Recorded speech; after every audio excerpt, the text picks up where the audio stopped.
ସାଙ୍ଗମାନେ ଦେଖନ୍ତୁ ଗୁଗୁ ବେଦନା ଖାଇବାକୁ କେମିତି ହେଉଛି। ସେ ଭାତ ଡାଲି ଖାଇବନି, ଅଣ୍ଡା ଭାତ ବି ତାର ଥୁଆ ହେଇଛି, ସେ ଖାଉନି। ଖାଇବା ଶିଖିନଥିଲା, ଖୁଆଇ ଦେବାରୁ ଗୋଟେ ଦୁଇଟା ଯେମିତି ଚିପୁଡ଼ିକି ତା ପାଟିରେ ଦେଇ ଦେଇଛି, ଏବେ ପାଟିରେ ଲାଗି ଯାଇଛି। ଗୁଗୁର ମୋର ଆଉ ଖାଇବା ଆଉ ଥଣ୍ଡା ହେଇଯାଇଛି ଯେ। ହଁ ନା କେମିତି ହାତ ମାରୁଛି। ହଁ ହଁ ହେଇ ହେଇ ସେଇଠି ହେଇ ଗୁଗୁ ଏଇଠି ହେଇ ହେଇ ହେଇ ହେଇଠି ପଡ଼ିଛି। ଖା। ସାଙ୍ଗମାନେ ଦେଖନ୍ତୁ ସେ କେମିତି ଖାଉଛି।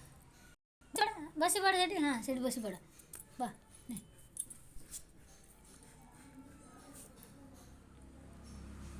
ତୁ ଖା, ମୁଁ ଖାଇବିନି, ତୁ ଖା। ସବୁ ବା ଆଣିଛି, ତୁ ଖାଇଦେବୁ ଆଉ ମୁଁ କାହିଁ ଖାଇବି ଆଉ।